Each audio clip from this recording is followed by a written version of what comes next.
Buenos días a todos, bienvenidos a este Foro Internacional de Bosques frente al Cambio Climático que organizamos en Life Soria Forest Adapt para presentación de resultados junto con el Foro de Bosques y Cambio Climático. No me voy a entretener mucho, simplemente os quería dar la bienvenida, informaros que ha habido un cambio de programa por problemas de agenda de última hora, entonces hemos trasladado la sesión 1 a la primera parte, a este momento, y luego tendremos la bienvenida por parte de las administraciones. Sin más, os voy a dejar con Asier Saiz Rojo, que es decano del Colegio Oficial de Montes de Castilla y León, que va a hacer de moderador en esta sesión con el resto de los componentes, que la idea es tener un concepto de las políticas nacionales, europeas y regionales.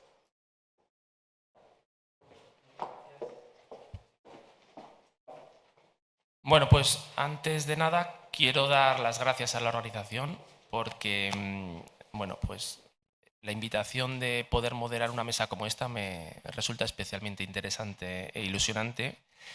Quiero dar la enhorabuena también a la organización por el contenido y los colaboradores que ha conseguido atraer estos días aquí a Soria.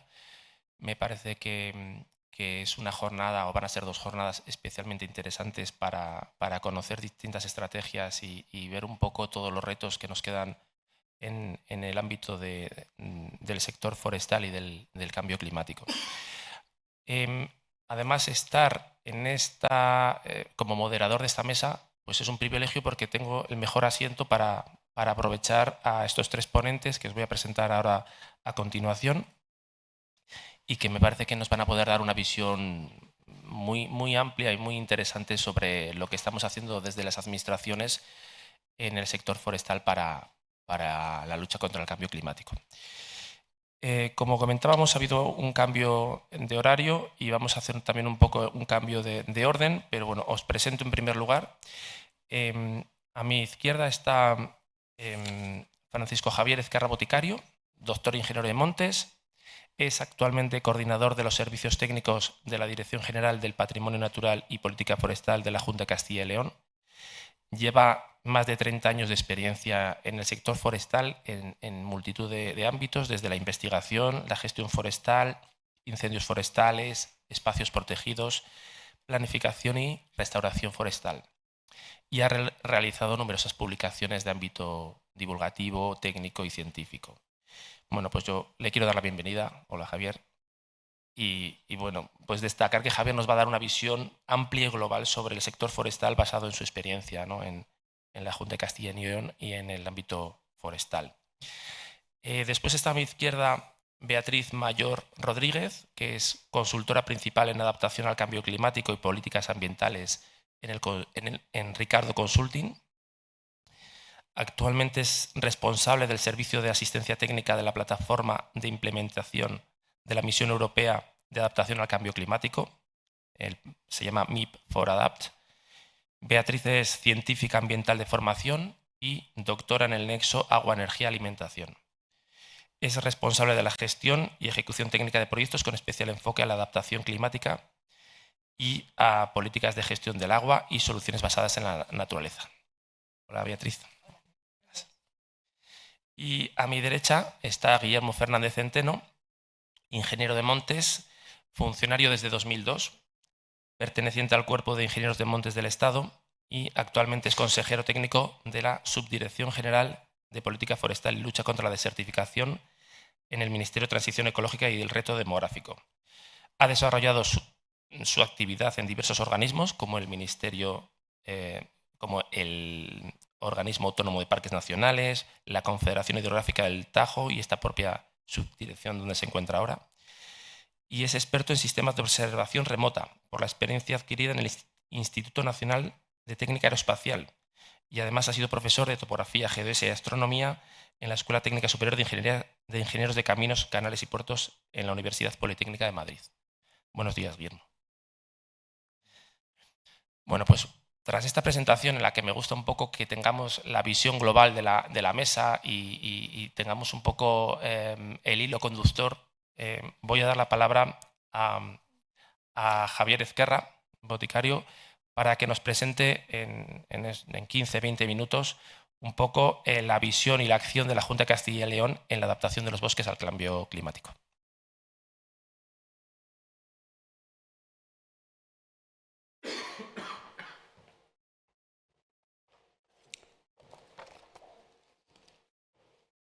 Gracias, muchas gracias, Asier.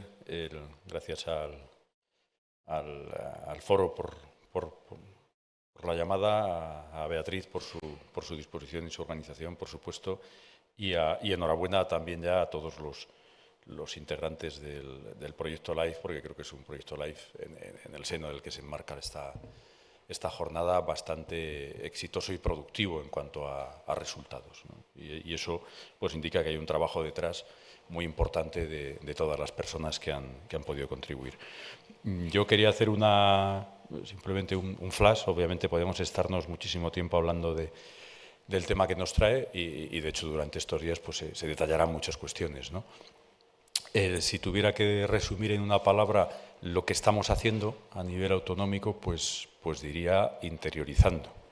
Es muy difícil al final, puede parecer sencillo, no, pues vamos a interiorizar realmente lo que significa el cambio climático en nuestra gestión del día a día. Pues eso no es una labor de meses ni de años incluso.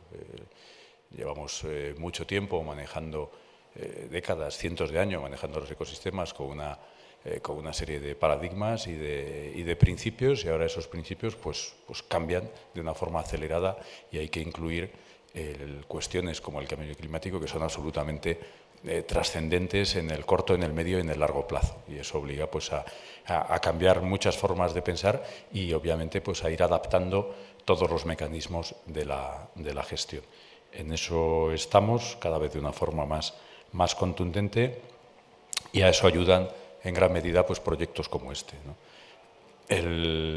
Más allá de esta idea, pues que quería lanzar una serie de reflexiones un poco de las que nos planteamos muchas veces a la hora de gestionar nuestros bosques, ¿no? Lo primero, bueno, siempre cuando hablamos de cambio climático hablamos de adaptación, hablamos de resiliencia, hablamos de generar tipos de bosques pues, que sean más resistentes, más resilientes al cambio, que se adapten mejor a la adversidad que supone el cambio, siempre vista como una adversidad.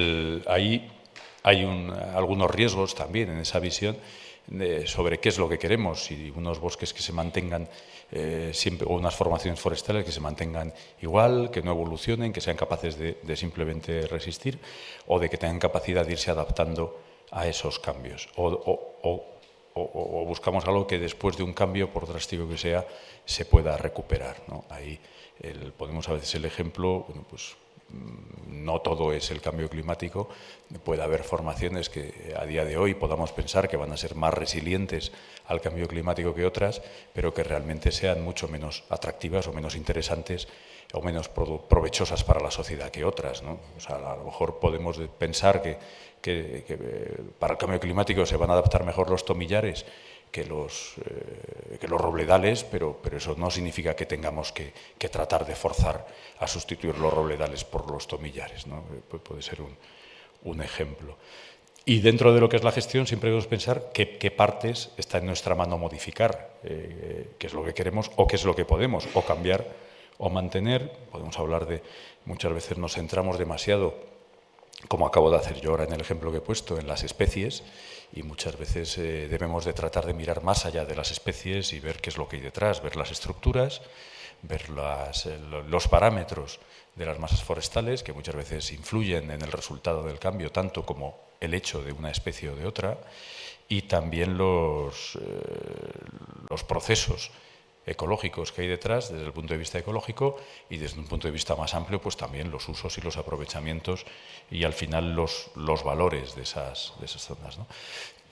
Y también muchas veces cuando hablamos del cambio climático podemos correr el riesgo de pensar que todo el cambio es cambio climático, y hay otros muchos cambios que se están produciendo también de forma acelerada en nuestros ecosistemas y que pueden tener más relevancia que el cambio climático. Incluso si no pensamos en ello corremos el riesgo de confundir sus efectos porque a veces pueden ir en la misma dirección en cuanto a esos efectos que estamos viendo, y podemos pensar que porque esté subiendo el pino silvestre en altitud en las montañas, ocupando los pastizales de merinas que durante los últimos 1000 años se han estado quemando y pastando y por eso no hay árboles, pues podemos pensar que es culpa del cambio climático o efecto del cambio climático que está haciendo que los árboles suban en altitud. Y bueno, pues no, es simplemente porque los árboles se desplazan al que era su nicho natural y están subiendo a altitud a donde antes se les impedía estar. Que no quita que también haya otro efecto de que los árboles vayan subiendo en altitud con el cambio climático buscando mejores condiciones, pero no es el efecto dominante en ese proceso que estamos viendo. Y en España hemos tenido un cambio abismal en la configuración de todos nuestros paisajes forestales y no forestales desde los años 60-80 con el cese del sistema agrario tradicional, y hemos pasado pues, de coberturas muy ralas y de zonas donde no había bosques a zonas que se nos van llenando de árboles y donde las coberturas pues, son completas, y de bosques ralos a bosques muy densos. Y eso obviamente también a nivel global supone un cambio en las propias demandas del sistema forestal y en el propio estado vegetativo de los árboles, que a nivel global se ven sometidos hoy a unos niveles de estrés por competencia que se suman a los niveles de estrés que puedan tener por estrés hídrico o estreses climáticos de otro tipo, ¿no? Pero el contexto en el que estamos es de unos bosques mayoritariamente ya estresados de partida por el grado de competencia que tienen por densidades excesivas y por edades normalmente juveniles en estados de desarrollo intermedios. Y hay en un ámbito mediterráneo como el nuestro otros factores ligados o relacionados, digamos, con obviamente el cambio climático, como pueden ser los incendios forestales, que también suponen per se un elemento de absoluta modificación de los paisajes y uno de los mayores riesgos. Muchas veces los riesgos derivados del cambio climático no están en el cambio en sí, sino en los factores que desencadena o que puede desencadenar el cambio. No perdamos nunca de vista que en lo que vemos como vegetación, que es lo más aparente, pues hay muchas cosas más, hay un relieve, hay unos usos humanos detrás, que al final lo que vemos es expresión de las actividades humanas, y de hecho es muy importante que echemos un poco vista atrás y veamos cómo eran nuestros paisajes y cómo han ido cambiando nuestros bosques a lo largo de los milenios. Cuando no ha habido escenarios de cambio climático como el que nos encontramos, no por ello han dejado de cambiar, y de hecho el vector principal de cambio de nuestros paisajes pues ha sido la mano del hombre, por lo menos durante los últimos, en el ámbito mediterráneo, 3.000 o 4.000 años, desde luego en los últimos 2.000 de una forma abrumadora, ¿no? Este ejemplo, pues uno como tantos otros de la evolución de esta zona que vemos aquí en los últimos 2.000 años, pues que ha pasado de estar cubierta de pinares de pino silvestre con abedulares, pues a esto que vemos hoy. Esto es en el puerto de San Isidro, en León, en la montaña cantábrica. Llegará alguien y dirá que esto es la vegetación natural y que tengamos estos matorrales es culpa del cambio climático, y llegará otro y dirá que no, que aquí la vegetación natural son hayedos porque es el clímax, y lo que vemos es que lo que había siempre antes de que lo destruyéramos pues era una vegetación muy diferente, ¿no? Entonces tengamos siempre una perspectiva amplia sobre lo que estamos tratando, y seamos conscientes también del cambio brutal que han tenido nuestros paisajes, que hemos pasado de esto, que esta foto no es de hace tanto tiempo, es de 100 años, a cosas como esta. Obviamente aquí había bancales con olivos y ahora hay almeces, ¿no? Y ese cambio se produce no solo a medio plazo, sino también de formas muy drásticas y muy inmediatas. Esto es un hayedo, o era un hayedo hasta que lo quemó un incendio, y ahora pues es un brezal, ¿no? Entonces la vegetación está cambiando continuamente, y esa dinámica tenemos que interiorizarla a la hora de cualquier análisis. En el caso de Castilla y León, en concreto, tenemos, como sabéis, dos mundos, bueno, muchos mundos, pero sobre todo dos mundos muy diferenciados, que son la parte, tenemos la suerte de compartir la parte eurosiberiana, atlántica de la península con la parte mediterránea, y eso pues es importante porque te hace ver efectos del cambio climático muy diferentes y a veces que no sospechas. Por ejemplo, cabría pensar que las zonas más mediterráneas fueran las que más acusaran antes los efectos del cambio climático. Y eso en cuanto al estrés hídrico en general y los episodios de sequía severa es cierto, pero en cambio en zonas con mayores precipitaciones realmente la vegetación que hay está acostumbrada a esas mayores precipitaciones y puede acusar más todavía el estrés porque no está acostumbrada a la sequía. Y además puedes tener el efecto indirecto, y de hecho lo tenemos, de que de cara a incendios forestales tienes unas cargas de combustible en el ámbito atlántico mucho más altas que en el Mediterráneo porque la vegetación puede crecer mucho más y se desarrolla en más estratos, y si esa vegetación está seca tal como está en el ámbito mediterráneo, los incendios a que da lugar tienen una intensidad mucho mayor y una dificultad de control mucho mayor. Es decir, el que tengamos mucha vegetación en sitios donde crece mucho también tiene su contrapartida, ¿no? Un poco los principales problemas que podemos ver, que no es nada nuevo, pues los que vemos en todas partes, ¿no? Pues el decaimiento generalizado de algunas masas forestales, en el caso de Castilla y León sobre todo es algo acusado en zonas del interior de la meseta, por ejemplo los pinares de Pino Pinaster de los Arenales o de Pino Piñonero, en algunas otras zonas donde hay menos capacidad de retención de agua, anomalías de sequedad extrema que van vinculadas o en el sentido de que fomentan la aparición además de incendios catastróficos con un potencial transformador mucho mayor que esas anomalías de sequedad.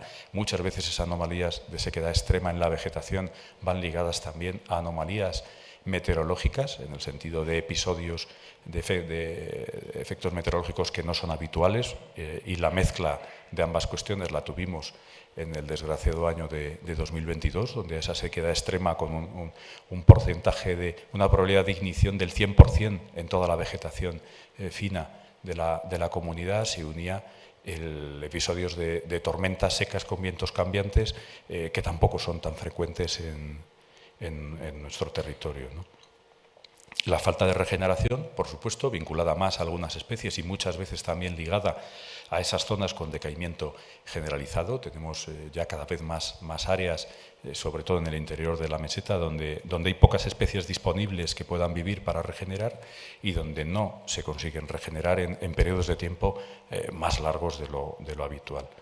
Y luego problemas fitosanitarios que van muchas veces vinculados también a su vez a la introducción de especies de insectos o de hongos o de nemátodos o de enfermedades exóticas, que es otro de los efectos del cambio global, que no tiene que ver con el cambio climático, pero que también es un efecto fundamental a considerar, y también ligado a las zonas donde hay un decaimiento generalizado o un mayor estrés en la vegetación.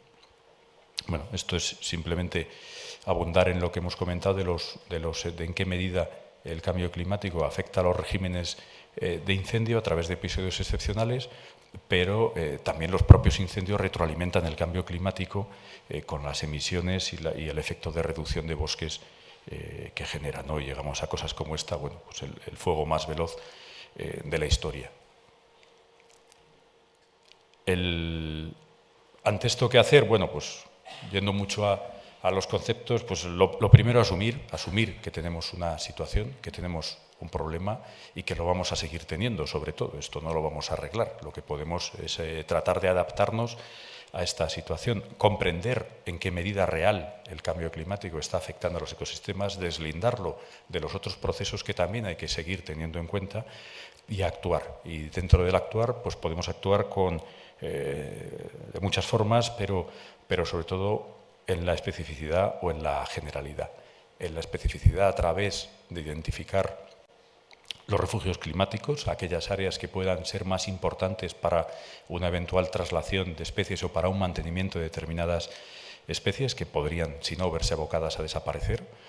Y dentro de esos refugios climáticos identificar sobre todo aquellos más ligados a la altitud como uno de los principales parámetros de cambio climático y a los refugios más zonales ligados a ubicaciones específicas de geomorfología, de régimen hídrico, topografía, etcétera, ¿no? Sitios donde vamos a encontrar unas características diferenciales respecto del resto del territorio. Esto estamos ahora mismo iniciando un trabajo a nivel de la comunidad para la identificación de estos refugios climáticos con la ayuda del Ministerio, y también los refugios genéticos, o sea, donde tenemos elementos de nuestro patrimonio vegetal y forestal, en este caso, con un valor singular, pues porque tiene unas adaptaciones genéticas que han pervivido a lo largo del tiempo y que pueden ser muy útiles en el caso de eventuales transformaciones climáticas más severas, ¿no? Y dentro de los refugios, pues tanto in situ como ex situ a través de los bancos de germoplasma que tenemos en el vivero forestal central de Valladolid. Y todo esto ligado a la necesaria conectividad del territorio y la infraestructura verde que tiene que tener desde ya esa vertiente de ayudarnos a luchar contra el cambio, ¿no? Y en la generalidad, pues igual lo más importante, proveerte alternativas. Ante escenarios de incertidumbre, lo fundamental es que haya alternativas, no ya de gestión nuestra, sino de que los propios sistemas tengan diferentes rutas por las que ir evolucionando. Y desde ese punto de vista es muy importante la diversidad, no solo específica, sino también estructural. Diversidad estructural no significa que todo sea diverso, sino que tengamos diversas estructuras. No solo que tengamos una estructura diversa, sino que tengamos diversas estructuras, que también es importante. No es que nos tengamos que volver, ahora que hay cierta tendencia, no, es que todos los bosques tienen que ser multiespecíficos y multiestratificados y regulares. Pues no, porque la naturaleza no es así. Entonces no podemos caer en intentar diseñar nosotros la naturaleza. Hay formaciones que de forma natural se perpetúan y se regeneran a través de grandes desastres y dan lugar a masas regulares, pues es que las masas regulares es lo que debe haber. Tampoco debemos caer aquí en ser diseñadores de la creación y enmendar la plana a la naturaleza. Pero también la diversidad socioeconómica, porque al final estamos hablando de sistemas detrás de los que hay un amparo socioeconómico. Los bosques no están ahí solo para verlos, sino que están sustentando una variedad de usos importante y un tejido socioeconómico que es fundamental para que también se puedan mantener y para poder gestionarlos. Mejorar el estado, pues es como evidente, sanitario con la lucha contra plagas y enfermedades, pero es menos evidente el vigor, la falta de vigor por exceso de densidad que está afectando de una forma generalizada a la mayor parte de nuestros sistemas forestales, y que la forma de intervenir y de mejorarlos es a través de la silvicultura y de cortar árboles, que parece que nos da miedo decirlo, ¿no? Hay que hacer silvicultura adaptativa, hay que hacer no sé qué, y en el fondo al final hay alguien con una motosierra, porque si no eso no funciona. Eso es fundamental. Y no tendremos otra forma de gestionar los bosques que no sea esa, por supuesto, mediante gestión forestal sostenible, pero a través de la actuación. Y, pues evidentemente, pues tratar de evitar la degradación a través de la prevención y extinción de incendios. Herramientas, de esto voy a contar menos y ya voy a terminar, porque las herramientas es precisamente de lo que se va a hablar más hoy, pero es muy importante que esas herramientas estén integradas en las pautas de gestión a través de plataformas como el Fitoclim, el SIRREP, ayudas informáticas y tecnológicas que vamos teniendo cada vez más, que se desarrollan muchas veces a través de proyectos colaborativos como los proyectos LIFE. Estamos en el FAGUS, en la Red Bosques colaborando, en el Rebollo, en por supuesto, aportando lo que podemos. Hemos tenido un convenio importante con la UBA para elaborar un manual de adaptación, los proyectos PIMA del Ministerio, que son siempre muy bienvenidos. Pero hay que dar también más pasos en el ámbito normativo y en el ámbito de la formación y sobre todo de la integración de la óptica climática, digamos, en todo lo que hacemos, que es al final lo más difícil, ¿no? Y nada más, no quiero consumir más tiempo, no sé si voy bien o mal, pero en todo caso seguro que es mejor ir parando ya. Vale, muchas gracias.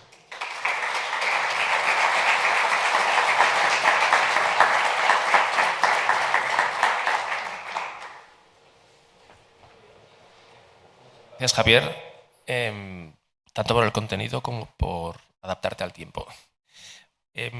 Continuamos la mesa redonda con la participación de Guillermo Fernández Centeno, que nos va a hablar sobre las estrategias nacionales para la adaptación de los bosques al cambio climático. Y muchísimas gracias por la invitación y muchísimas gracias también al proyecto LIFE por todo el trabajo que ha estado haciendo durante estos años, que yo creo que es extraordinario y muy necesario, ¿vale? Entonces, yo creo que tenemos que ir utilizando todo lo que se va generando en tantos proyectos como estamos teniendo. Y yo creo que estas jornadas de hoy y mañana, pues sin duda va a ser un buen punto de encuentro compartir pues, todo lo que se va aprendiendo.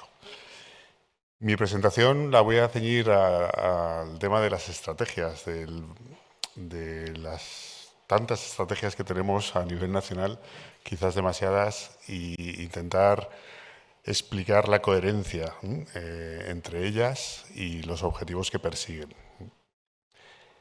Quería empezar por el marco más general, que es el Plan Nacional de Adaptación al Cambio Climático, que tenemos un nuevo periodo de 2021-2030. Proseguiré con la Estrategia Nacional de Lucha contra la Desertificación, que fue aprobada en 2022, y su plan de implementación, que estamos elaborando ahora en colaboración con las comunidades autónomas. Tenemos también la Estrategia Forestal Española, Horizonte 2050, los plazos son importantes, y el Plan Forestal Español 2022-2032, que ambos fueron aprobados en 2022. Para el futuro tenemos un ambicioso Plan Nacional de Restauración de la Naturaleza que se deriva del Reglamento de Restauración de la Naturaleza recientemente aprobado en agosto del 2024. Y a la derecha, aunque no estaría bajo el paraguas del Plan Forestal Español, pero es verdad que sería importante también trabajar en aspectos del monte y la industria, los productos forestales. No podemos dejarlo todo a la restauración de una naturaleza que queremos conservar y que es muy importante conservarla, sino que tenemos también que trabajar en proveer las materias primas que necesitamos para una transición económica, ¿no? A algo algo más hipocarbónico y de menos dependencia, ¿no? de combustibles fósiles. Y luego quería hacer una mención, aunque no tiene mucho que ver con lo de la adaptación, a instrumentos financieros que estamos utilizando para poder hacer realidad todo lo que nos estamos programando para poder avanzar. Antes, no sé si se ve bien, sí, quería hacer una pequeña reflexión Es importante, el otro día me encontré con esta cita en Twitter, que yo creo es de un profesor de negocios que yo no conocía, os lo pongo ahí, he tenido que investigar quién era, pero es importante que la planificación a largo plazo no es pensar en decisiones futuras, sino en el futuro de las decisiones presentes. Estamos tomando muchas decisiones y tenemos que ver qué consecuencias van a tener. Además de, por supuesto, aplicarlas, no podemos dejarlas aparcadas. Es importante pensar que el impacto de planes podemos medirlo en gramos, pero es muy importante pensar que también esos planes tienen que construir equipos. Y las personas es fundamental que se involucren en la ejecución de los planes.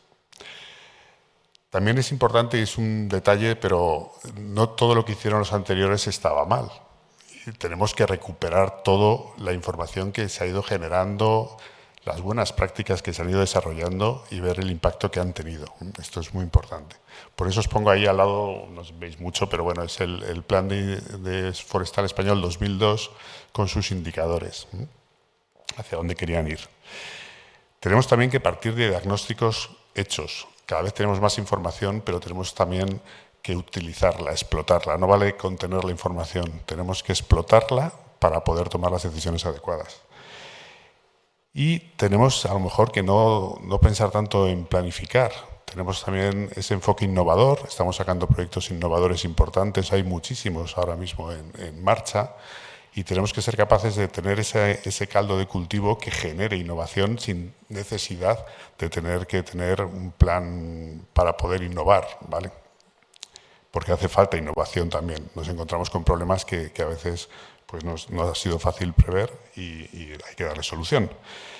Y luego sí que relacionado con el tema que nos ocupa hoy, es importante también reconocer que sin adaptación no hay mitigación en el contexto del cambio climático y del cambio global. Esto es importante también. Tenemos que trabajar en adaptación y no fijarnos exclusivamente en la mitigación. El Plan Nacional de Adaptación al Cambio Climático, una referencia muy rápida del 2011-2020, sin duda incorporó muchas de estas cuestiones a lo que estamos hoy y por lo que estamos hoy aquí, ¿no? Para lograr esa adaptación más que necesaria. En 2021 se aprobó un nuevo plan con una perspectiva de adaptación al cambio climático por distintos sectores, porque tiene una perspectiva muy transversal, muchos campos, y es importante también esa transversalidad.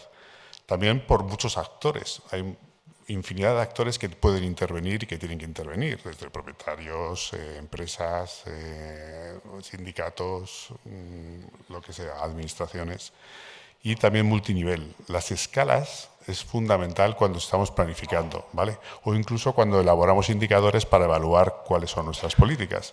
Tenemos que referir siempre a una escala territorial, muy importante, espacial, pero también una escala temporal. Y esto también es fundamental. En este plan pues, se especifican cuestiones como el patrimonio natural, la biodiversidad, pero también la protección forestal, la lucha contra la desertificación, que es lo que me voy a centrar. De entre los múltiples objetivos, pues sin duda, pues, de este Plan Nacional de Adaptación, quería destacar pues, la importancia de criterios de adaptación en los planes de gestión de áreas protegidas.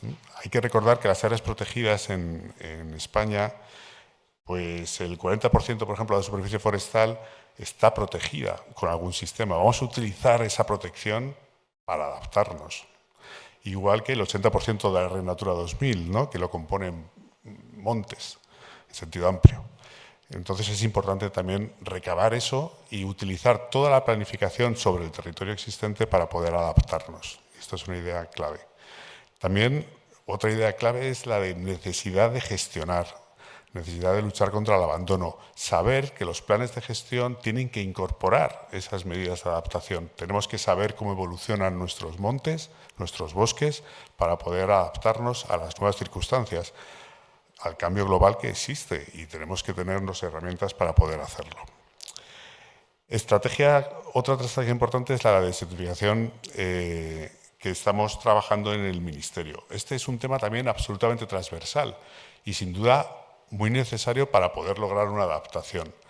Lo que estamos aquí intentando poner en valor es la necesidad de luchar contra esa desertificación que nos va comiendo. No podemos seguir degradando y esperando adaptar lo poco que quede. Lo importante es que no se produzca esa degradación. Y esa lucha contra la desertificación, que tiene un convenio internacional también fundamental, que está intentando mejorar cómo estamos trabajando con el suelo, un componente fundamental, que a veces nos olvidamos de él. Para adaptar los bosques tenemos que ver cómo evolucionan esos suelos, cómo se generan esos suelos e intentar proteger en la medida de lo posible para que ese suelo, que es un capital fundamental, no lo perdamos. La estrategia forestal española pues, sigue en la misma línea, pero ya con lo que es las superficies forestales. En la misión que entre las comunidades autónomas y el Ministerio elaboramos era conseguir unos montes españoles gestionados. Esto es fundamental, insisto, hay que gestionar toda la superficie forestal. Bien conservados activamente, porque incluso cuando los dejemos evolucionar, tenemos que saber cómo evolucionan y hacia dónde. Más resilientes frente al cambio climático, es lo que estamos aquí intentando trabajar. Protegidos de las amenazas principales, que son muchas y cada vez peores, también a veces por una retroalimentación, y proporcionar los bienes y servicios ecosistémicos necesarios para nuestro bienestar. Este es un aspecto importante porque para saber si estamos adaptando nuestros bosques, tenemos que asegurarnos que nos siguen proporcionando esos bienes y servicios ecosistémicos que nos proporcionaban. Ese sería el indicador bueno para saber que estamos haciendo bien las cosas y que los bosques realmente se están adaptando a ese cambio global. La estrategia la definíamos en 5 ejes, un eje primero de conservación y mejora del patrimonio natural, la biodiversidad y la conectividad, donde incluíamos también aspectos de recursos genéticos forestales que luego voy a detallar, un eje 2 de prevención y adaptación de los montes al cambio climático y otros riesgos, esto también es fundamental en la jornada de hoy, pero también un eje 3 de bioeconomía forestal, desarrollo y diversificación socioeconómica, un eje 4 de desarrollo y mejora del conocimiento y la cultura forestal y un eje 5 modelo de gobernanza forestal, ¿no? Un marco normativo suficiente pero que no paralice la máquina. Y estos 5 ejes son 5 ejes que tienen que funcionar, los 5. No podemos dejar uno separado del otro. Fundamental en el eje primero, lo ha comentado también Javier, todo lo que es la conservación y mejora de recursos genéticos forestales, conservación in situ y ex situ. Tenemos una estrategia ya desde 2007, ha hecho muchos años, pero que sigue en vigor, de el uso, la conservación y uso sostenible de los recursos genéticos forestales. tenemos investigación en marcha, tenemos innovación, tenemos programas de conservación ex situ e in situ, coordinados con todas las comunidades autónomas, y tenemos también programas de mejora, fundamental también para las producciones. Y es importante que vayan avanzando y creándose más programas de mejora. También de mejora para luchar contra ciertos patógenos que nos están alterando nuestras masas y nuestras especies. Y pongo de ejemplo el de la encina, por ejemplo, un programa de mejora para la resistencia a la seca o buscar individuos tolerantes, ¿no?, a la seca de la encina, o que vivan en unos periodos de sequía más amplios. Esta línea de trabajo de recursos genéticos forestales creo que es fundamental para lo que hoy nos trae aquí. Tenemos en el plan forestal muchas medidas. Las separo en estas 3 tipos, ¿vale? Iniciativas legislativas, luego procedimientos de coordinación administrativos, medidas de desarrollo de acciones o actuaciones sobre el territorio, pero también análisis de estudios. Y os pongo unos ejemplos, aunque luego sería bueno que echaréis un vistazo. Hemos intentado hacer un barrido de muchas cuestiones, pero es importante que cada uno de nosotros lo utilice en la medida que su actividad lo demande, ¿vale? Que busque en esa lista, en esas no sé cuántas, 258 creo que son medidas, pues cuáles les vienen bien para desarrollar su actividad. Estas son 2 orientaciones estratégicas que quería destacar, que es el integrar la adaptación al cambio climático en los instrumentos de planificación forestal y silvopastoral, el aspecto silvopastoral también es fundamental, y mejorar y reforzar el conocimiento de las consecuencias del cambio climático sobre los ecosistemas y especies forestales. Entre las medidas, pues os he incluido, allí veis que tenéis el primer dígito son el eje 2, ¿vale?, de la estrategia, y luego pues se van distribuyendo en función de las orientaciones estratégicas. Y entonces, bueno, pues es importante reconocer el impulso que, por ejemplo, puede tener el plan estratégico de la PAC a la hora de desarrollar muchísimas medidas de adaptación.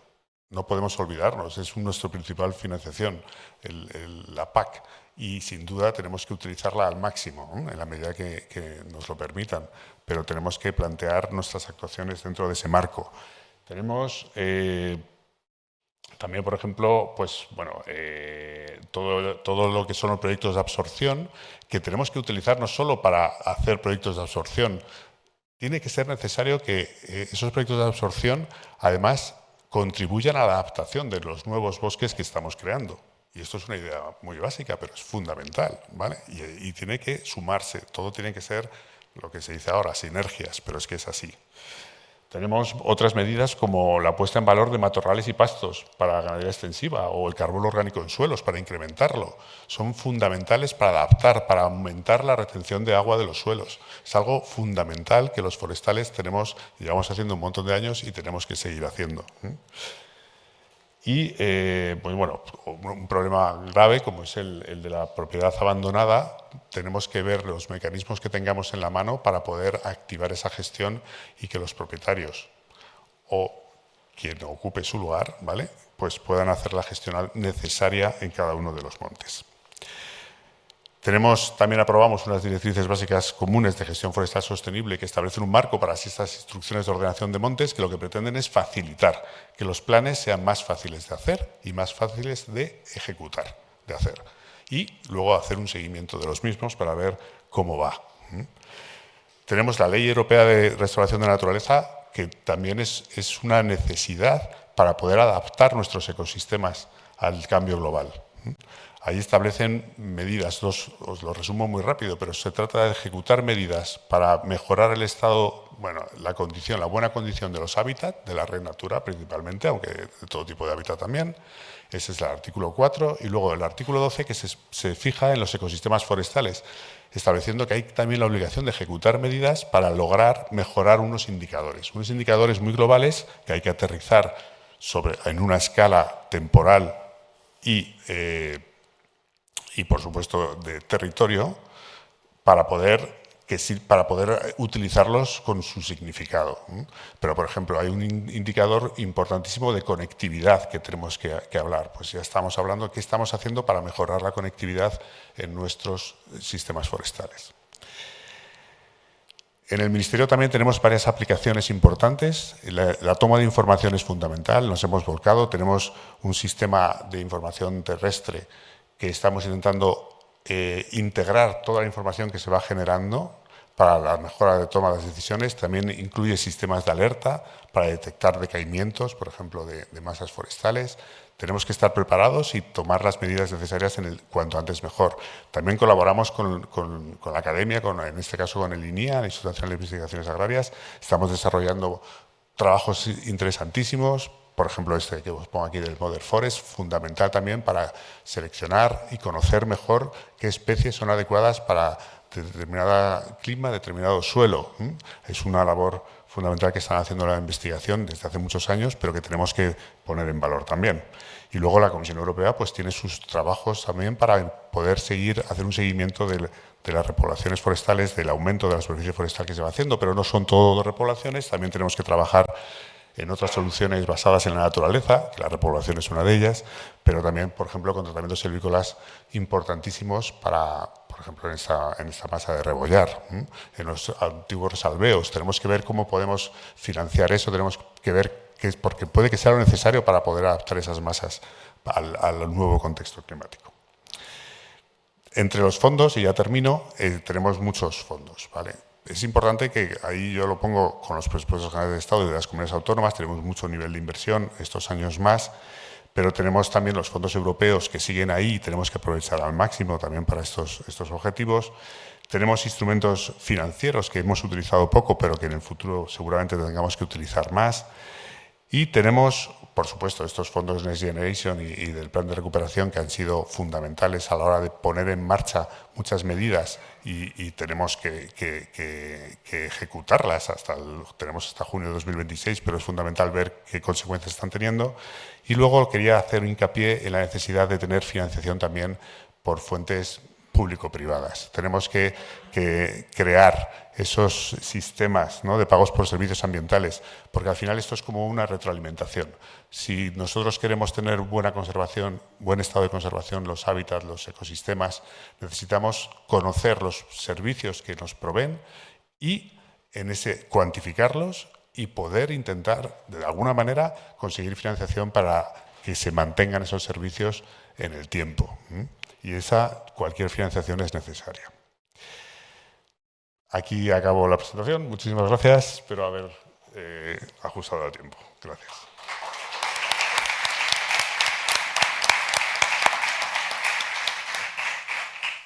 Muchas gracias, Guillermo.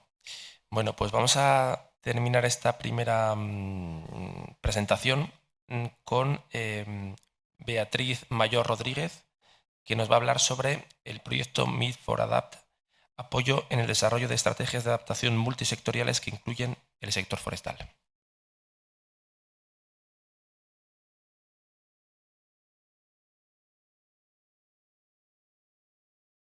A todos. Pues hemos escuchado las medidas y la aproximación a la adaptación a nivel de Castilla y León. Después hemos escuchado a nivel nacional y yo os voy a traer la visión un poco a nivel europeo y cómo la iniciativa europea de la Misión de Adaptación al Cambio Climático está apoyando a España en todos estos objetivos que han presentado los compañeros previos. Siguiente diapositiva, por favor. O paso yo. Esta no es mi presentación, perdón.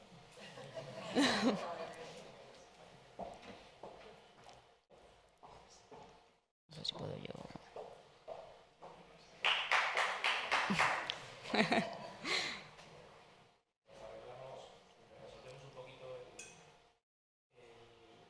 Presentación. Bueno, he hecho espero que estéis apuntando y que estéis apuntando preguntas para el próximo debate. Voy a citar ciertas conclusiones que he sacado de las primeras ponencias con Javier y con Guillermo.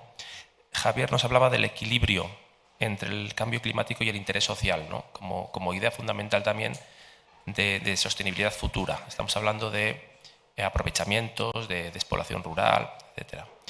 También de otros cambios, ¿no?, como no solo el cambio climático, sino también la despoblación del medio rural que nos afecta directamente. Y la necesidad de adaptar las soluciones con alternativas diferentes y diversas soluciones. En cuanto a la ponencia de Guillermo, yo he apuntado por aquí también la importancia de los instrumentos financieros y de la necesidad de recursos para facilitar esa estrategia de descarbonización, y ha destacado de forma muy interesante para mí la inversión público-privada y la colaboración público-privada.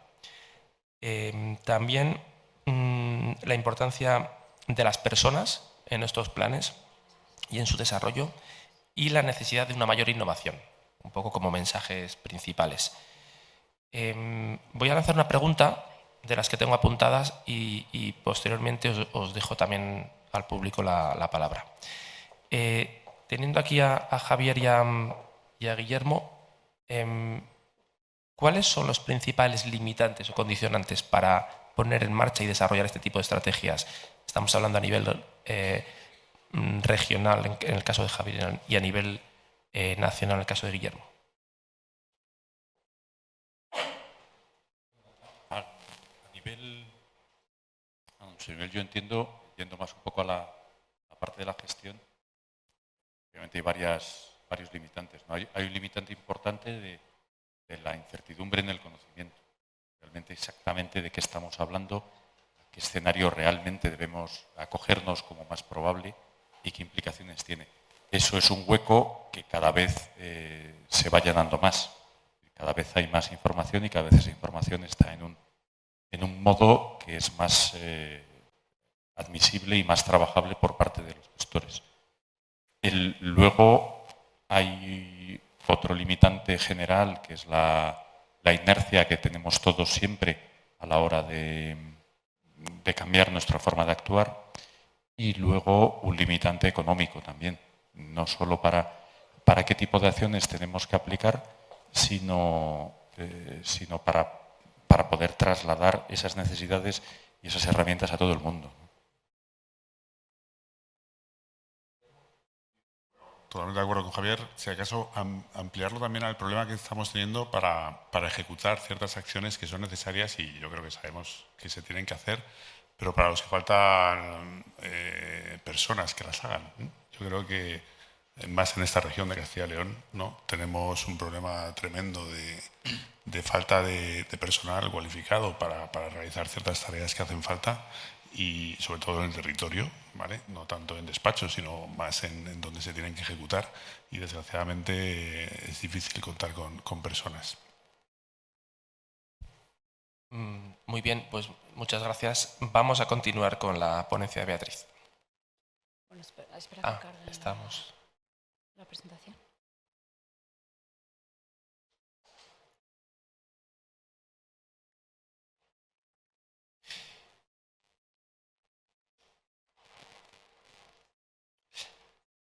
Aprovechamos si queréis también para alguna pregunta. ¿Hay alguna pregunta en el público? Veo allí una mano levantada al fondo. Preséntate, por favor, y haz la pregunta. Sí.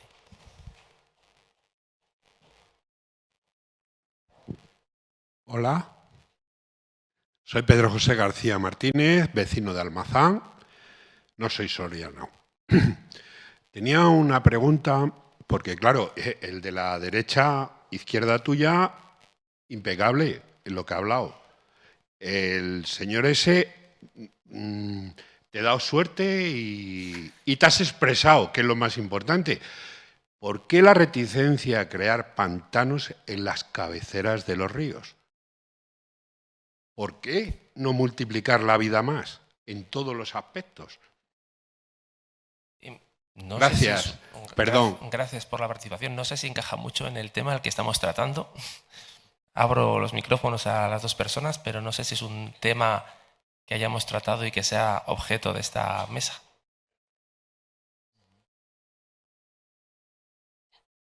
Bueno, vamos a continuar con la ponencia de Beatriz Mayor. Bueno, ya tengo mi presentación.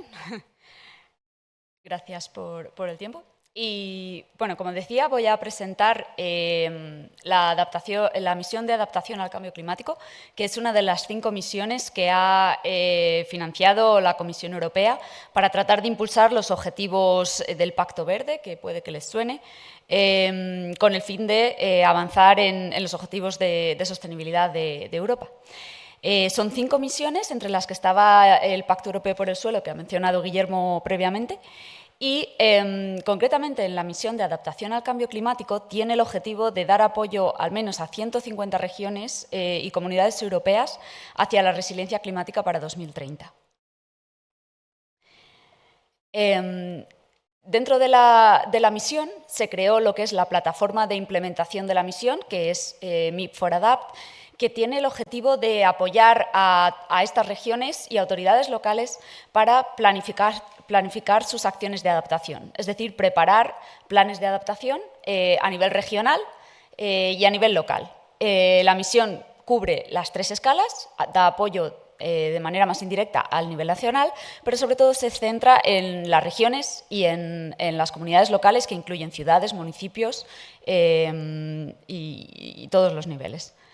Da apoyo en 3 objetivos: utilizar los análisis de riesgos y vulnerabilidad para desarrollar planes de adaptación, el identificar también proyectos demostradores, como puede ser el LIFE de Soria, para lograr conseguir financiación y llegar al punto de la implementación, y además estimular la participación activa de ciudadanos y de los distintos actores administrativos y más allá de la administración que tienen que participar en el proceso. Comentaba también Guillermo la importancia que es la participación de todos los actores para poder llevar a cabo estas planificaciones. La plataforma contiene 4 ejes. La primera es una comunidad de prácticas que se ha creado para poder realizar intercambios de experiencias, información. Se realizan también eventos y formaciones para todas estas regiones que forman parte de la misión, entre las que se encuentran Castilla y León como comunidad, y la ciudad de Soria también forma parte de la misión de ciudades y colabora con la misión. Por otro lado, tenemos la asistencia técnica, que es en la que me voy a centrar hoy en concreto, que da apoyo a aquellas regiones que la soliciten en 3 aspectos diferentes. El primero, el desarrollo de sus planes de adaptación. Tratamos de ayudarles a avanzar desde ese análisis de riesgos hasta completar lo que es el plan de adaptación y su plan de implementación.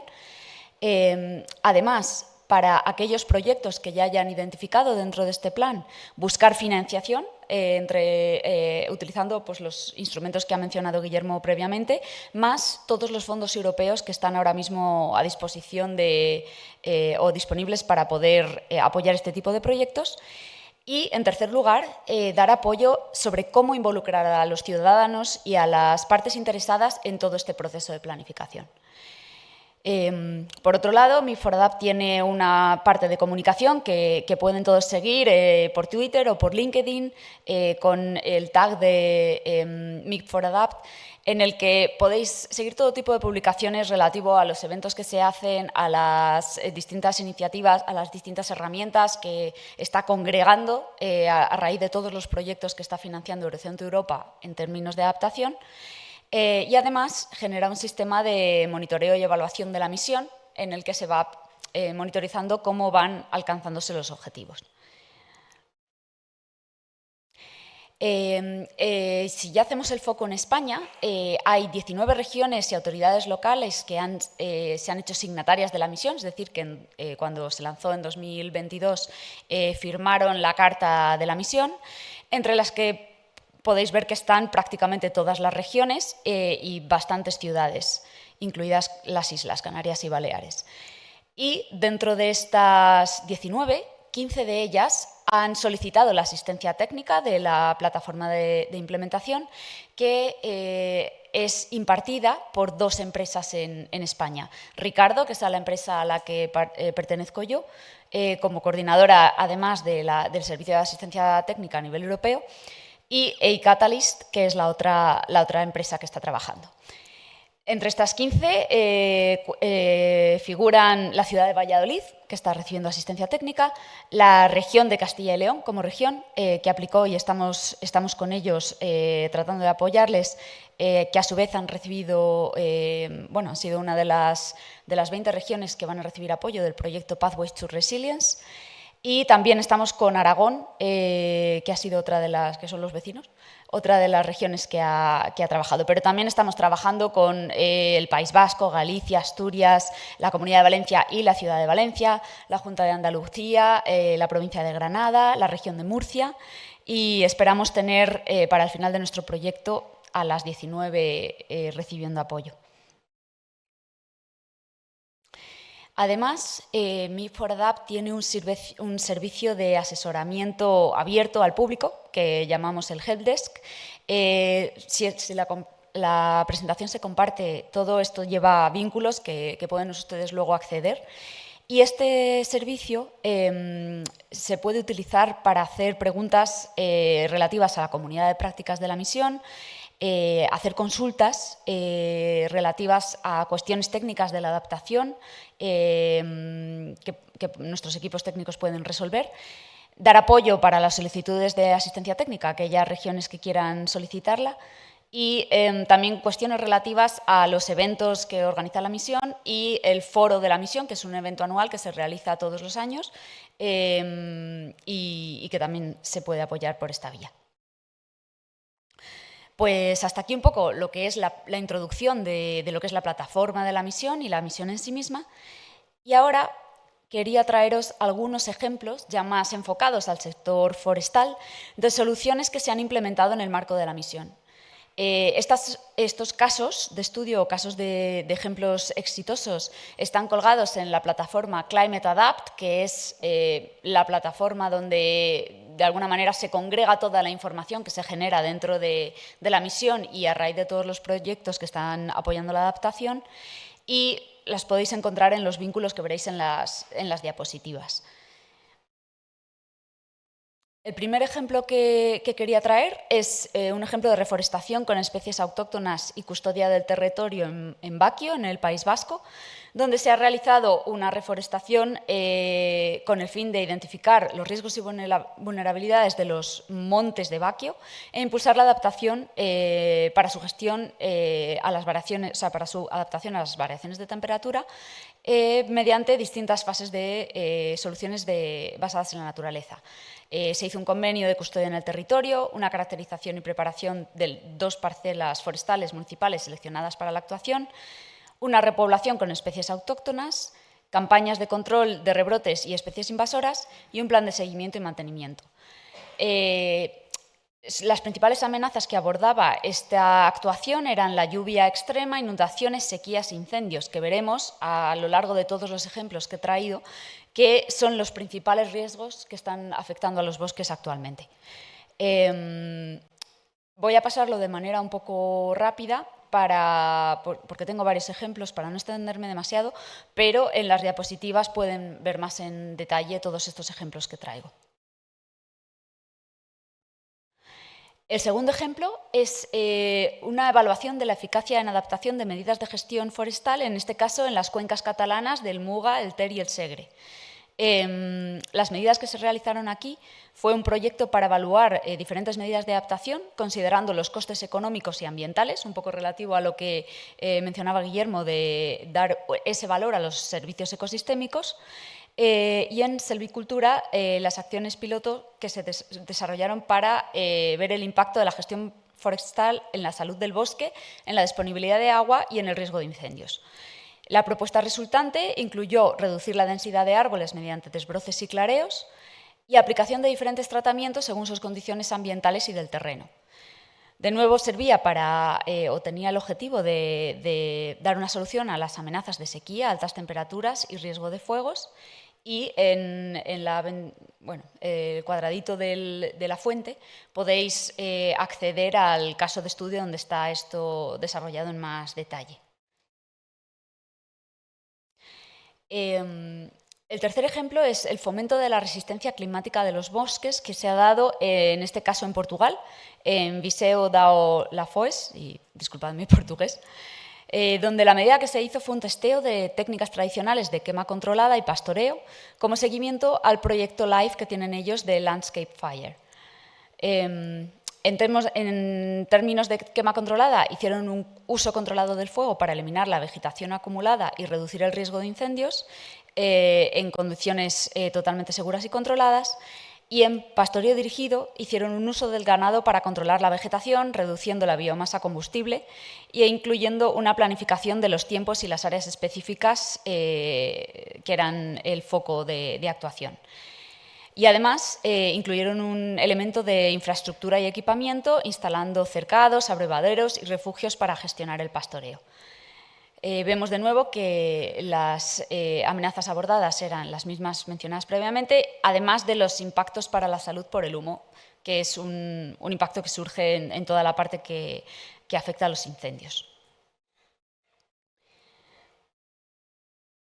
En cuarto lugar, nos movemos a Valencia, donde hicieron un proyecto de agua reciclada para el control de incendios en Riba Roja de Turia. Esto se hizo dentro del proyecto Guardian, destinado a aumentar la resiliencia de los municipios españoles frente a incendios forestales mediante actuaciones urbanas verdes, y se desarrolló una infraestructura hidráulica para un tratamiento avanzado de las aguas residuales en torno a 80.000 metros cúbicos anuales de agua reciclada procedente de una estación depuradora de aguas residuales urbanas, y se construyeron cortafuegos verdes, franjas de vegetación de baja inflamabilidad, para acompañar esta provisión de agua. Además, se realizaron campañas de sensibilización y un plan de acción para incendios con la población. Esto abordaba las amenazas, de nuevo, de sequías, temperaturas, incendios e impactos a la salud por humo.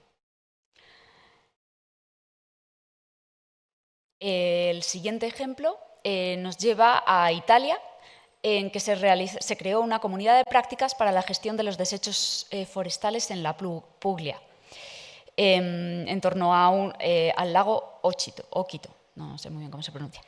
En este caso se desarrolló un plan de gestión forestal, elaborando un plan decenal para el bosque del lago Ochito para mejorar su resistencia, prevenir incendios y hacer frente a los riesgos hidrogeológicos exacerbados por el cambio climático. Además, se creó una asociación público-privada que permitió crear un acuerdo forestal en el que participaran municipios, asociaciones y empresas para coordinar la gestión forestal sostenible de los servicios ecosistémicos. Esto es un ejemplo muy bueno de esta participación conjunta de distintos actores que permiten llevar a cabo las actuaciones. Y además se realizó un piloto de quema controlada en el que se puso en marcha un piloto de 4,84 hectáreas de quemas controladas. Nos vamos a Francia, donde se hizo un ejemplo de agroforestería en Montpellier, con un sistema agroforestal que combinaba nogales y el cultivo de trigo para mejorar el uso de los recursos y optimizar las interacciones biológicas. Además, se hizo un piloto de agricultura de conservación que promueve prácticas agrícolas sostenibles para proteger el suelo y aumentar la resiliencia, y se implementaron cultivos y variedades adaptados a la zona, utilizando tipos de cultivos adaptados a retos climáticos como las sequías y las condiciones meteorológicas extremas. Esto ha traído beneficios a nivel económico y además apoyo a las políticas y conocimientos locales sobre el tema.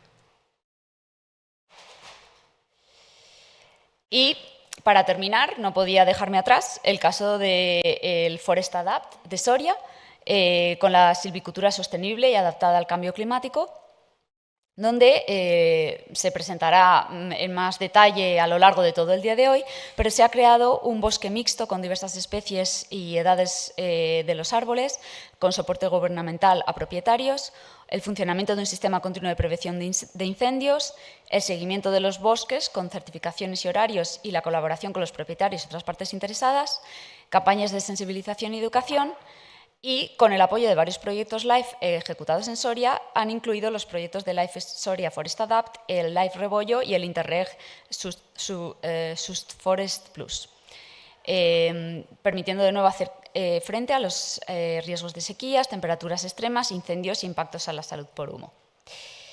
Con esto os he intentado traer una variedad de ejemplos de actuaciones de adaptación que se están realizando en Europa. Todos estos ejemplos están disponibles en Climate Adapt. Forest Adapt también publicó su caso de estudio en Climate Adapt y lo podéis encontrar allí. Y ya para terminar, quería también mencionar algunos proyectos relevantes que están trabajando en el marco de la adaptación y gestión de incendios forestales financiados por el Horizonte 2020.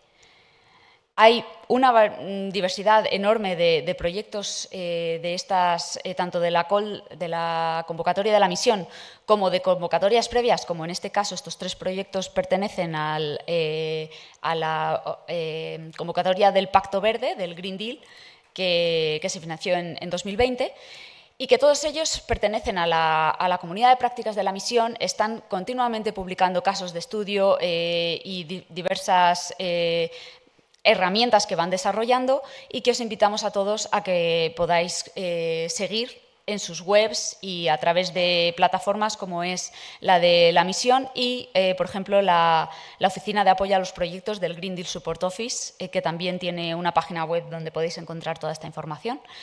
Y os he traído aquí 3, el proyecto Silvanus, todos ellos tienen casos de estudio en España. Silvanus presenta los objetivos de resiliencia climática frente a incendios forestales con esfuerzos centrados en prevención y respuesta ante los incendios. Con una base de información en datos, están desarrollando modelos predictivos para poder obtener toda esta información y también involucrando a las partes interesadas mediante campañas educativas, iniciativas de participación ciudadana para aumentar la concienciación sobre los riesgos, además de haber desarrollado una app de participación ciudadana como parte del proyecto. Por otro lado, FireRes es un proyecto también dirigido a la gestión integrada de incendios, más allá de las estrategias de extinción, para abordar sus causas profundas, aplicando gestión preventiva del paisaje y de la comunidad. Este proyecto tiene un Living Lab o un laboratorio en Galicia, donde han construido aldeas seguras contra incendios, situados en el distrito forestal de Miño Arnoia, y están involucrando a residentes que están equipados para autoprotegerse durante los incendios rurales, en este caso, hasta que lleguen los servicios de emergencia, con tratamientos de forestales, quemas controladas, iniciativas de participación comunitaria, entre otras iniciativas. Y finalmente el proyecto SUPER, que tiene el objetivo de restauración forestal a escala a lo largo de Europa, con casos de estudio en distintas zonas de Europa, que trata de ir del conocimiento a la acción con una red múltiple de partes interesadas y la promoción de condiciones propicias para la restauración forestal. Y tienen un ejemplo de caso de éxito en Rumanía, en los Cárpatos, donde se plantaron más de 7.000 árboles jóvenes para convertir bosques de monocultivo de abeto en bosques mixtos más resistentes, restaurando el bosque natural preexistente. Con esto he querido traer solo 3 ejemplos de las distintas iniciativas que están ocurriendo a nivel europeo. Mencionar que España es uno de los países más activos en Horizonte Europa, en LIFE. Somos un ejemplo de ir hacia adelante y podemos estar muy orgullosos de ello. Y con eso, pues, daros las gracias. Aquí dejo mi email y el email de la plataforma de la misión para cualquier consulta que quieran hacer y agradecer la invitación a participar hoy. Gracias.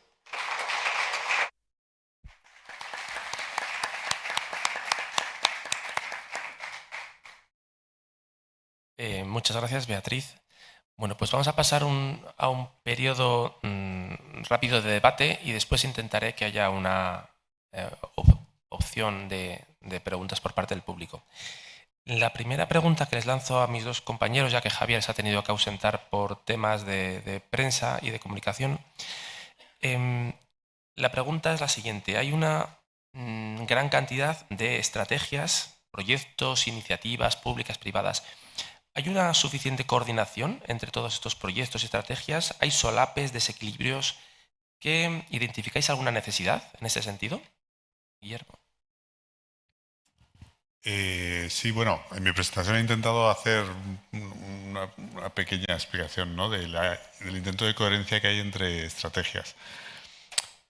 Pero la verdad es que al haber las instituciones europeas ir regulando, por una parte, y por otra parte, tener unos fondos importantes, ¿no?, con los que financiar ciertas medidas, yo creo que cada vez eso se va logrando poco a poco, ¿no? Entonces, realmente, en los ejemplos que nos ha puesto el anterior ponente encima de la mesa, se ve claramente cómo se va evolucionando hacia aspectos mucho más concretos, donde hay bastante colaboración de muchas entidades muy diferentes, y lo que siempre ha sido una demanda, ¿no?, de que haya, por ejemplo, en temas de transferencia, ¿no?, hacia, o que sean modelos que se pueden luego replicar en otras zonas, cada vez es más fácil, cada vez tienes acceso mejor a la información, y yo creo que el hecho de que existan tantos proyectos también da la oportunidad a muchísima más gente a poder comprobar qué se está haciendo y qué puede ser útil, ¿no?, a la hora de aplicarlo en sus respectivos ámbitos.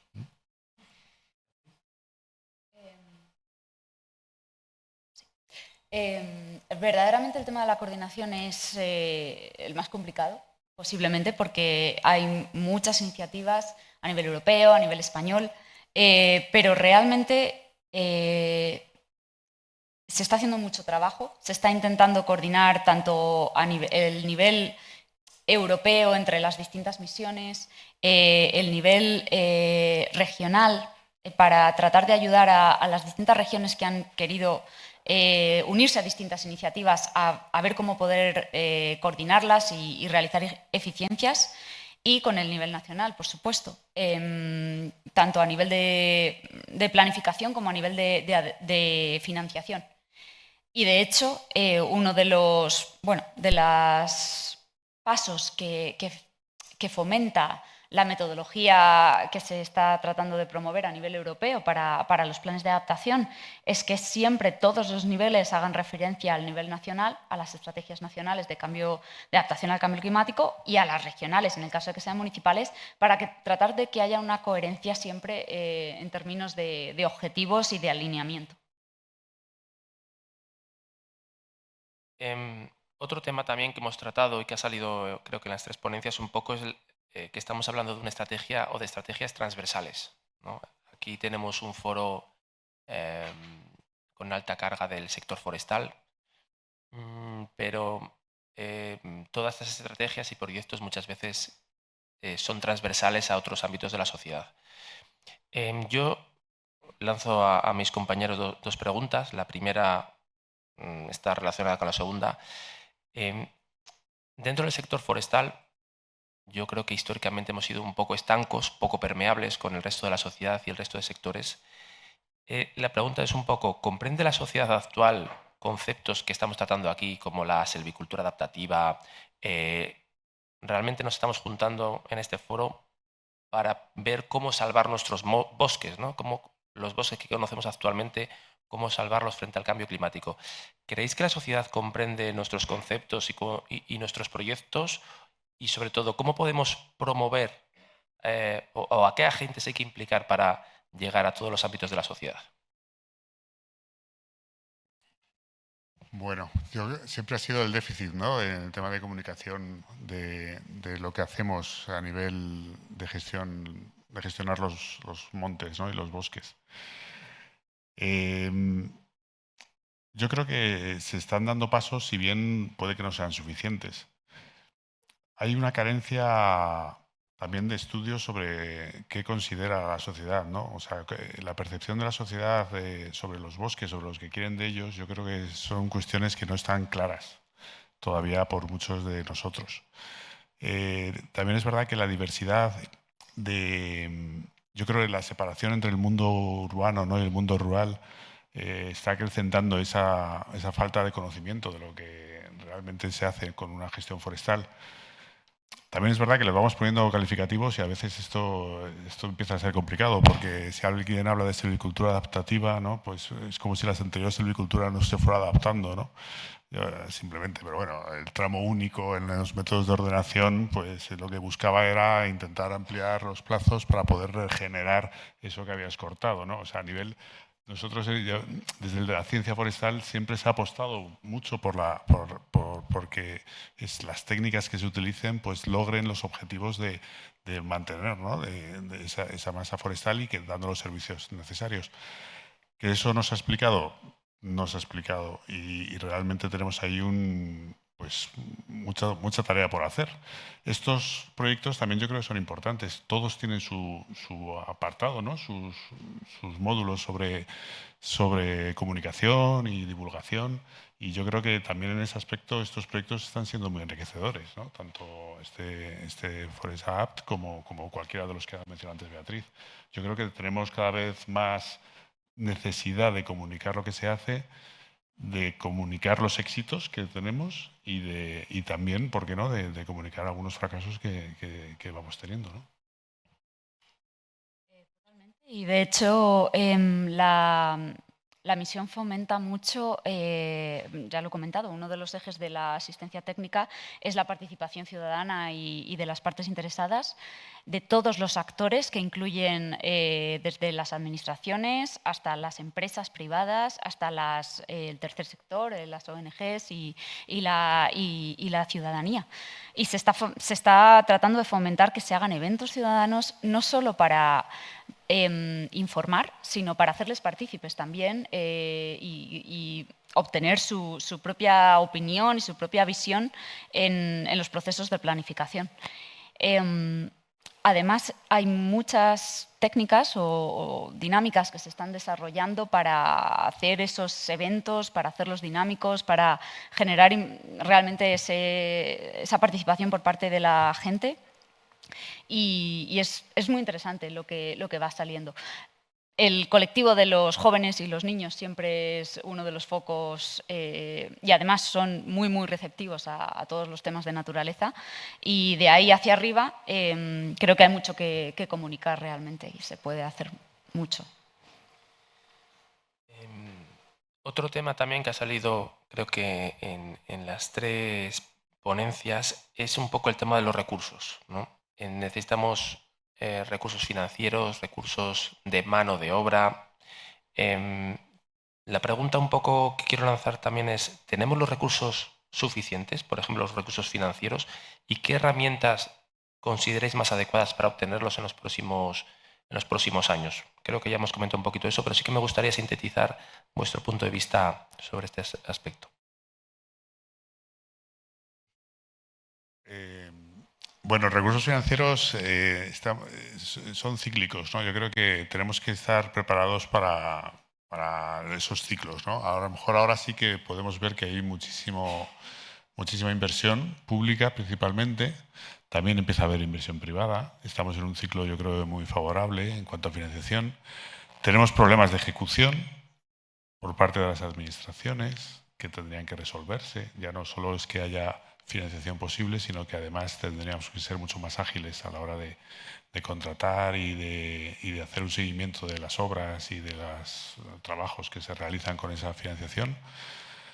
Hay mucho que trabajar y que mejorar.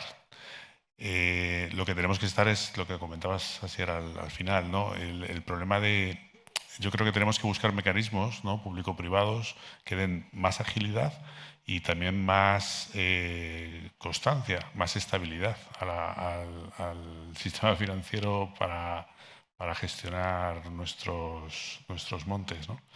Ahí, bueno, pues yo creo que he intentado explicar que estos sistemas de pagos por servicios ambientales, que es una herramienta ya antigua, porque realmente se va desarrollando desde hace mucho, pero que no acaba de despegar, yo creo que tenemos que comenzar a tomárnoslo en serio y desde las administraciones y desde las empresas y desde los propietarios y todos los agentes, tratar de vertebrar esos sistemas para darles estabilidad y que se pueda hacer lo que se tiene que hacer en cada lugar y en cada momento. Sí, concretamente el tema de la adaptación se ve que no, o sea, la financiación pública no es suficiente para abordar todo lo que es necesario, no solo en el sector forestal, sino en todos los sectores. Entonces se está intentando, aparte de movilizar financiación a nivel europea y a nivel, bueno, que permea a nivel nacional, también a nivel nacional los países y las comunidades están poniendo de su parte, pero es importante involucrar hay financiación adicional con inversión privada y con otro tipo, se están buscando otro tipo de modelos de negocio también o modelos de financiación para proyectos de adaptación. Y esto incluye un poco también la parte que comentaba un poco, bueno, los pagos por servicios ecosistémicos, pero también hacer el análisis de quién realmente es ligado a la transversalidad de este tipo de proyectos, quiénes son los beneficiarios al final. O sea, identificar una determinada actuación, por quién se está beneficiando de ella y quién puede estar dispuesto a pagar. Y, por ejemplo, en términos de adaptación, un agente que se está identificando como crecientemente importantísimo son el sector de los seguros. Porque al final todos los proyectos de adaptación, si cumplen su función, reducen en parte los daños y para las aseguradoras cada vez están viendo que obviamente sus primas se están elevando y están viendo muchos gastos relativos a los desastres naturales, están viendo un posible interés en invertir en este tipo de proyectos para reducir sus necesidades de aportar después fondos para la recuperación. Una breve cosa. Es muy importante identificar esos servicios ambientales en los que la sociedad se está beneficiando, ¿no? Identificar también quién los está generando, ¿no? Y que se les compense por ello y para que pueda seguir manteniendo esa generación de servicios. A veces falta esa conciencia de que si alguien se está beneficiando, puede que tenga que pagar por ello, ¿no?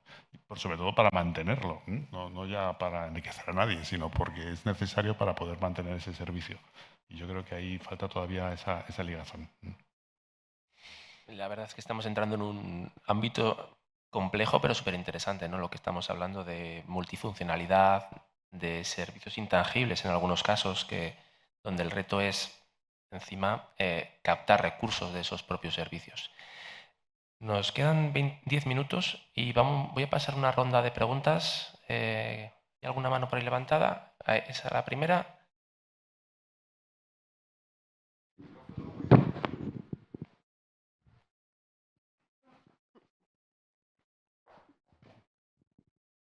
Sí, se está aquí, bueno, Sven Ogier, expert forestier, trabajo en Francia, pero con un pie en España desde muchos años. Estamos hablando de servicios ecosistémicos como laterales en puntillas.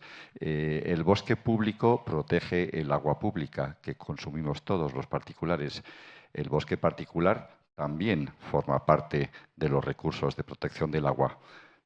¿Cómo nos financian? Es decir, voy al ajo. ¿Quién me paga el agua que sale del monte particular que yo estoy gestionando lo mejor posible para que siga siendo una esponja de agua? Y otra pregunta a Beatriz, ¿dónde encontramos fácilmente los resultados que ya existen? Porque el estudio del cambio climático es un paradigma que está funcionando desde ya hace varios años. Resultados concretos que podamos aplicar, porque a mí mis propietarios me preguntan, Monsieur Ogier, cambio climático, ¿qué vamos a hacer en los próximos 15 años? Es lo que nos pasa a todos, pero ¿hay alguna fuente de información de acceso fácil que pueda consultarse en concreto? Beatriz. Gracias. Sí. En cuanto a la fuente de información, he mencionado la plataforma Climate Adapt.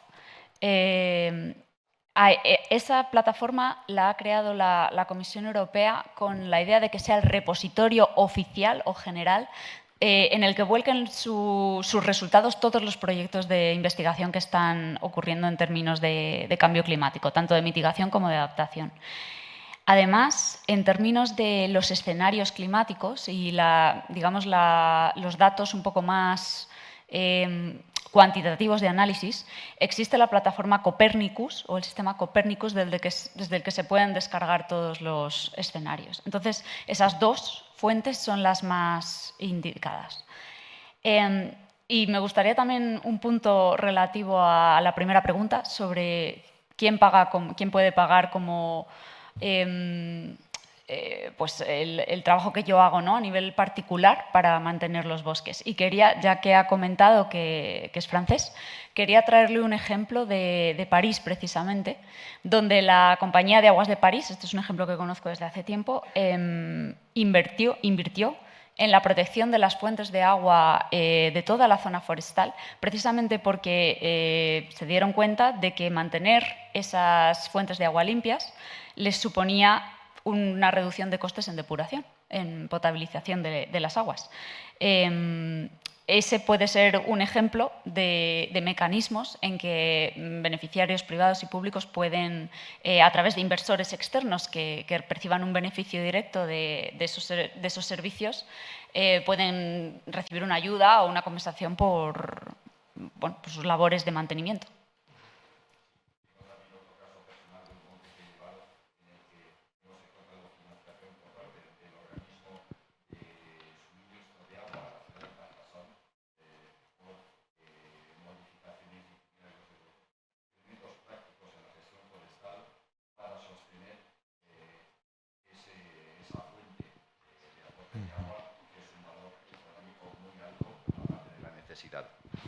Bueno, sí, todo el mundo se ha enterado, pero no lo habéis grabado.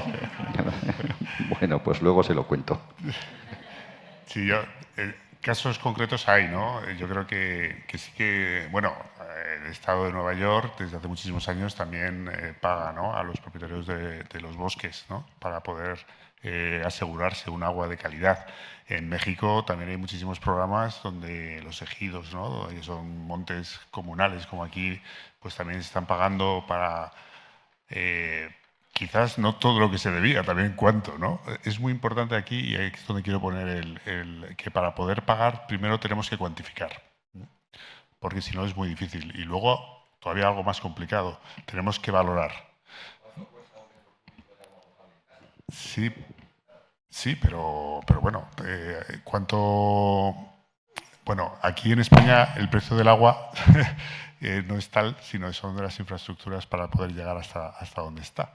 Pero en cualquier caso, es fundamental, yo creo, si que buscamos también la financiación de cualquier actividad, tenemos que demostrar que esa actividad es necesaria, que tenemos cuánto nos cuesta y qué beneficios se obtiene, ¿no? Y yo creo que es fundamental tener estas ideas claras y estos sistemas de contabilización claros. Una última pregunta, muy rápidamente, porque me van a reñir si no.